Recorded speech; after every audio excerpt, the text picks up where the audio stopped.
The leaves were all burned up. Darkness covered the orchard again.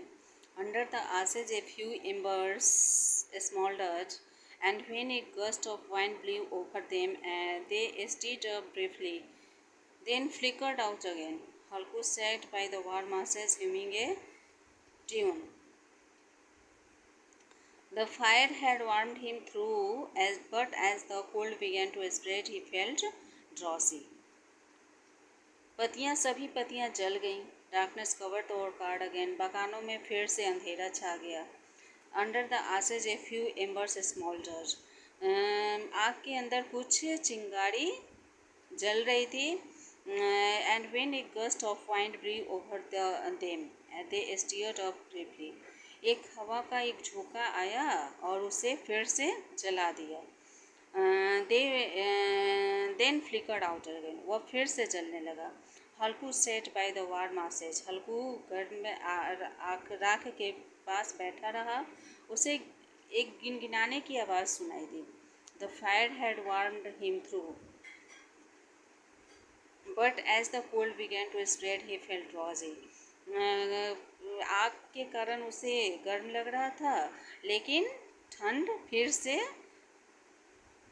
फैलने लगा, क्योंकि आग बुझ गई थी. उसमें कुछ चिंगारी बची हुई थी जो तेज़ हवा के कारण फिर से जल उठी थी, जिसके कारण उसे गर्म महसूस हो रहा था, लेकिन वो फिर से ठंड फैलने लगी और उसे नींद आने लगी. Jabra gave a loud bark and ran towards the field. Halku realized that this meant a pack of wild animals had probably broken into the field. They might be bluebug. They must be grazing. He began to hear the sound of nibbling. जबरा को एक आवाज़ सुनाई, भौंकने की आवाज़ सुनाई दी, तो वो फिर खेत की ओर दौड़ा. हल्कू को लगा कि जैसे कोई जंगली जानवरों का झुंड आ गया है जो हमारे खेतों को नष्ट कर देगा. They might be blue bug. जो ब्लू बग भी हो सकता है, या इसे ब्लू डियर भी कहते हैं, जो साउथ अफ्रीका में पाया जाता है. They must be grazing. वे लोग सब चढ़ जाएंगे. और उसे निबलिंग की आवाज़ सुनाई देने लगी. He thought. उसने सोचा कि no with Jabra around no animal can get into the field. He had rip it to shreds. I must have been a mistaken. Now there is no sound at all. उसने सोचा कि जबरा के आसपास कोई जानवर खेत में नहीं आ सकता है. वह उसे चीर फाड़ देगा. अब मुझसे कुछ गलती हुई है. अब कोई साउंड बिल्कुल ही, अब कोई आवाज़ नहीं सुनाई देगा. ही shouted जबरा जबरा. वह जबरा जबरा चिल्लाने लगा. जबरा went on barking and did not come to him. जबरा भौंके जा रहा था और उसे बुलाने पर वो नहीं आ रहा था. Then again there was the sound of munching and crunching in the field. He could not have been mistaken this time. It really hurt to think of getting off from where he was. It was so comfortable there. It seemed intolerable to go to the field in this cold and chase after animals it did not steal. तब उसे खेत में कुछ तोड़ फोड़ करने की या चीर फाड़ करके खाने की आवाज़ सुनाई दी.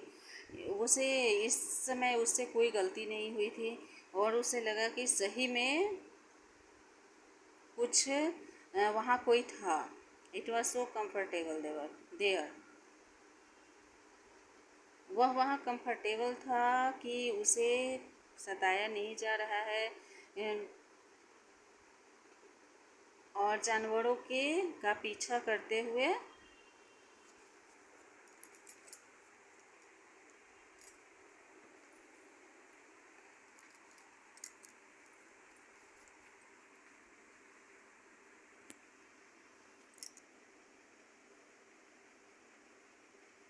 It really hurt to think of getting up from where he was. उसे रियल में दुख हुआ यह सोचकर कि वहाँ कोई था. It was so comfortable there, वह यहाँ आराम से था। ये उसे लग रहा था कि अब ठंड उसे खेत में नहीं सताएगी और वो उसे जानवरों का पीछा नहीं करना पड़ेगा। ही डिड नॉट स्टील, वह कोई चीर फाड़ अब नहीं करेगा। ही शॉटेड, उसने चिल्लाया, hello hello hello. Jabra started barking again, Jabra फिर से भौंकने लगा। There were animals eating his field just when the crop was ready. जानवर खेत को जो अनाज जो तैयार थे उसे खा रहे थे। What a fine crop it was, कितना अच्छा अनाज हुआ था। And this cursed animals were destroying it, और ये सब अभिशापित जानवर इसे नष्ट कर रहे थे। विथ ए फर्म रिजॉल्व, कुछ समय बाद ही गोट अप एंड टूक ए फ्यू स्टेप्स, वह उठा और उसने कुछ स्टेप लिए।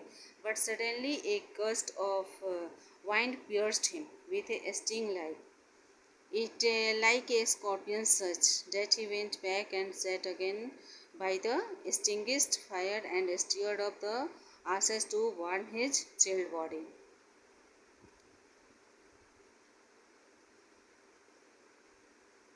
लेकिन अचानक से हवा का एक तेज झोंका आया और उसे स्कॉर्पियंस की तरह स्कॉर्पियंस की तरह उसे ठंड लगी, जैसे जिसके कारण वह पीछे लौट गया और set again by the extinguish fire, और बुझी हुई आग के पास फिर से बैठ गया। And stirred up the ashes to warm his chill, अपनी ठंडी बॉडी को वो फिर से गर्म करने लगा। उसमें जो राख बची थी, गरम राख जो आग की बची थी, उससे गर्म करने लगा। Halku went on sitting peacefully near the warm ashes, Halku शांतिपूर्वक आग के गर्म राख के बीच नजदीक बैठ गया। His drowsiness held him motionless as though with robes wrapped in his shawl, he fell asleep on the warm ground near the ashes. उसे नींद आने लगी तो उसने शॉल से अपने आप को ढककर राख के नज़दीक गरम ढककर सो गया। When he woke up in the morning, the sun was high and Munni was saying, "Do you think you are going to sleep all day? You came out here and had a fine time while the whole field was being flattened." जब वह सुबह में जागा तो सूर्य उग चुका था और मुन्नी कह रही थी कि क्या तुम सोचते हो कि पूरा दिन आज तुम सोने जा रहे हो? You came out here and had a find time, तुम यहाँ आए हो और तुम्हारे पास बहुत अच्छा समय है। While the whole field was being flattened, पूरा खेत समतल हो गया था। जब पूरा खेत समतल हो गया था। Halku got up and said,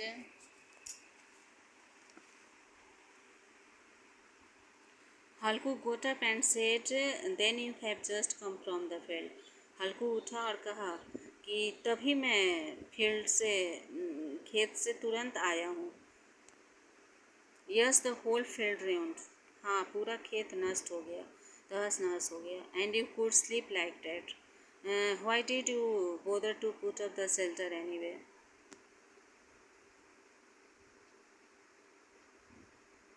तुम ये सब क्यों सह रहे हो? कोई और दूसरा आश्रय क्यों नहीं ढूंढ लेते?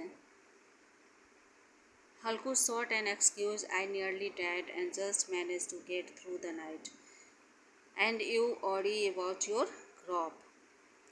हल्कू ने एक एक्सक्यूज खोजा कि मैं मर जाता, लेकिन रात में ठंड के कारण मैं मर जाता, लेकिन मैंने मैनेज किया। और तुम्हें अभी भी अपने अनाज की चिंता है। Then the two of them walked to the edge of their land.